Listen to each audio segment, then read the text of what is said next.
Bonjour les enfants, aujourd'hui nous allons parler sexualité. Oui, nous allons parler de la sexualité des plantes. Vous allez me dire, mais pourquoi avoir mis une image de fleurs si on parle de sexualité des plantes?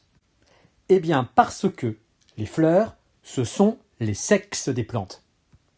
Quand vous sentez la bonne odeur d'une fleur, vous reniflez en fait le sexe d'une plante ou d'un arbre. Mais comment cela est-il possible?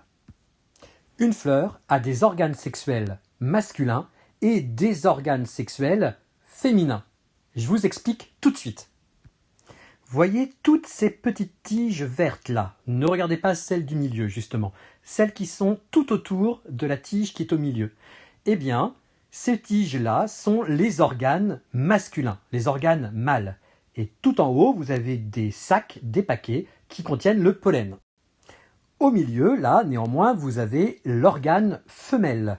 Je vais donner un nom à tous ces organes tout de suite. Parlons tout d'abord des organes masculins.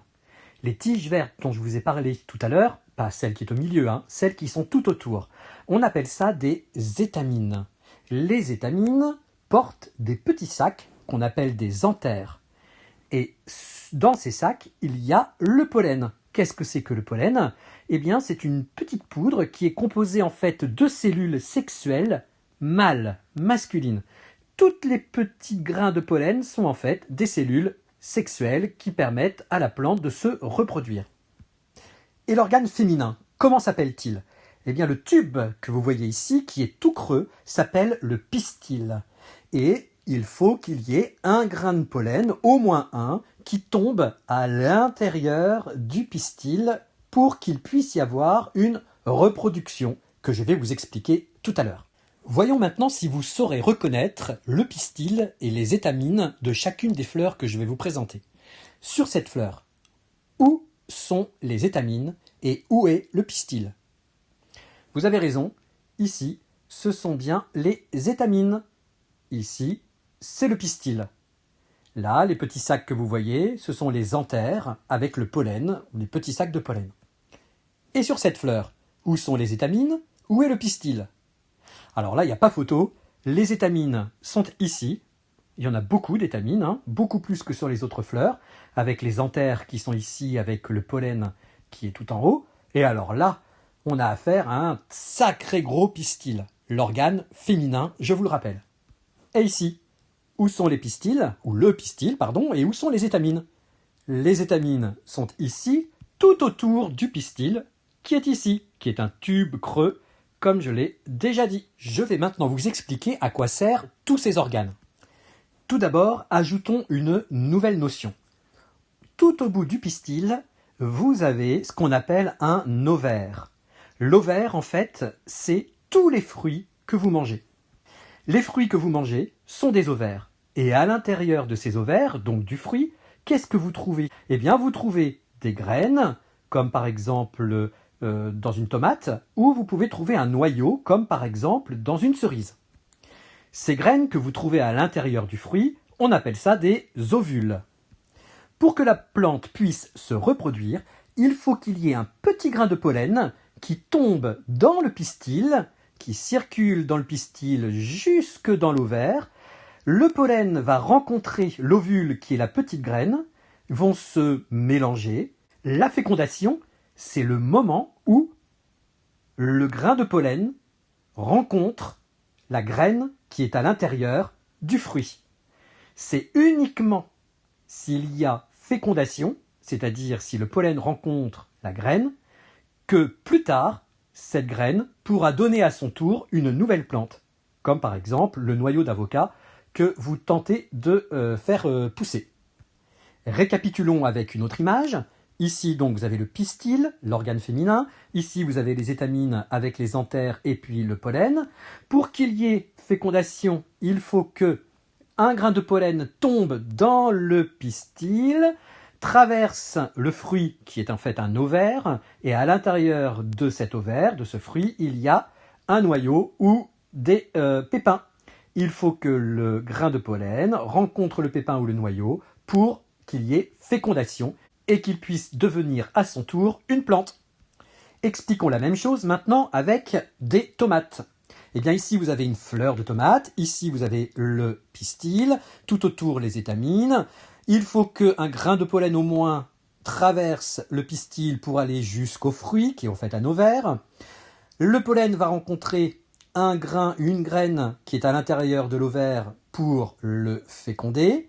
Puis ensuite, la fleur va progressivement faner, tomber, et le fruit qui est juste derrière eh bien, va mûrir, va grandir pour devenir une tomate. Et regardez à l'intérieur de la tomate, qu'est-ce que vous voyez?